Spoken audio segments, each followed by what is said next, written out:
नमस्कार मंडळी, श्री स्वामी समर्थ. स्वागत आहे आपणा सर्वांचे यामीज लाईफस्टाईलमध्ये. सन 2026 मध्ये अधिक मास म्हणजेच पुरुषोत्तम मास, ज्याला आपण धोंड्याचा महिना असे देखील म्हणतो, हा महिना आलेला आहे. हा अधिक ज्येष्ठ महिना आहे. 17 मे 2026 ते 15 जून 2026 या कालावधीमध्ये अधिक मास असणार आहे. या अधिक मासात केलेली छोटीशी भक्ती सुद्धा अत्यंत मोठे पुण्यफल प्राप्त करून देणारी असते. अधिक मास हा विष्णू पूजेसाठी अत्यंत पवित्र मानला जातो.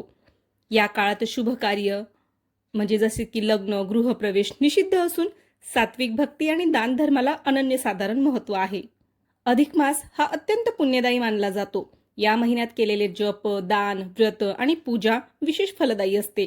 त्यामुळे या काळामध्ये अनेक जण सत्यनारायण सुद्धा पूजत असतात.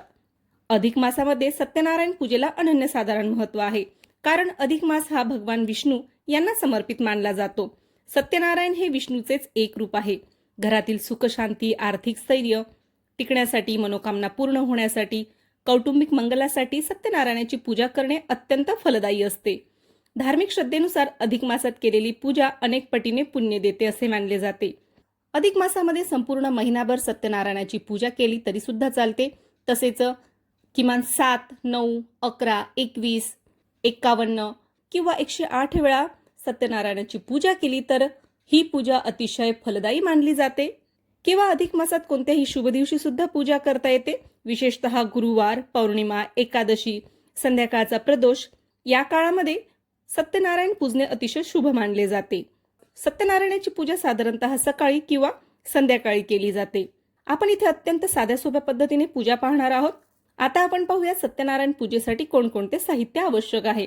भगवान सत्यनारायणांचा फोटो किंवा मूर्ती, पाट, स्वच्छ वस्त्र, कलश, नारळ, आंब्याची पाने, हळद, कुंकू, अक्षता, पंचामृत, फुलं, तुळशीपत्र, फळे आणि नैवेद्य, प्रसादासाठी शिरा किंवा एखादा गोड पदार्थ, पण शिरा असेल तर जास्त उत्तम, अगरबत्ती, धूप, तुपाचा दिवा, सत्यनारायण कथेचे पुस्तक.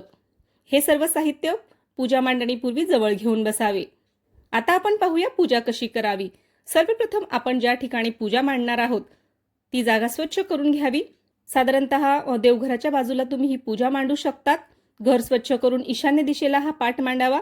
त्यावर लाल किंवा पिवळे वस्त्र अंतरावे. कलश स्थापना करून घ्यावी. कलशात पाणी भरून त्यात नारळ ठेवावा. त्या शेजारी भगवान सत्यनारायणांचा फोटो ठेवावा. गणपती पूजन करून घ्यावे. तसेच पूजनासाठी संकल्प घ्यावा. जर तुम्ही संकल्पयुक्त सत्यनारायणाची पूजा करणार असणार तर आपले नाव, गोत्र, पूजेचा उद्देश सांगून संकल्प करावा. फुले, अक्षता, तुळशीपत्र अर्पण करून संपूर्ण मांडणीची पूजा करून घ्यावी. विष्णू मंत्र किंवा ओम नमो भगवते वासुदेवाय असा मंत्र जाप करावा. पंचामृत अर्पण करावे. तसेच सत्यनारायणाच्या पुस्तकामधनं कथा वाचन करावे. यात साधारणतः 5 अध्याय असतात, तर हे सर्व अध्याय वाचून घ्यावेत. त्यानंतर आरती करावी. आरतीनंतर प्रसाद अर्पण करावा आणि हा प्रसाद सर्वांना वाटावा. सत्यनारायणाच्या दरम्यान साधारणतः सात्विक आहार घ्यावा. राग, वाद, अपशब्द हे सर्व टाळावे.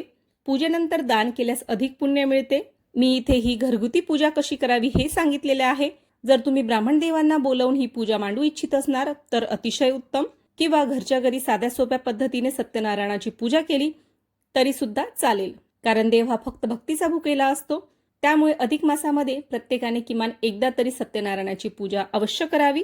मला आशा आहे तुम्हाला व्हिडिओ नक्की आवडला असेल. व्हिडिओ आवडला असेल तर तुमच्या परिचयातल्या व्यक्तींना व्हिडिओ जरूर शेअर करा, लाईक करा आणि सबस्क्राईब करायला अजिबात विसरू नका. भेटूया पुढील व्हिडिओमध्ये. श्री स्वामी समर्थ. धन्यवाद.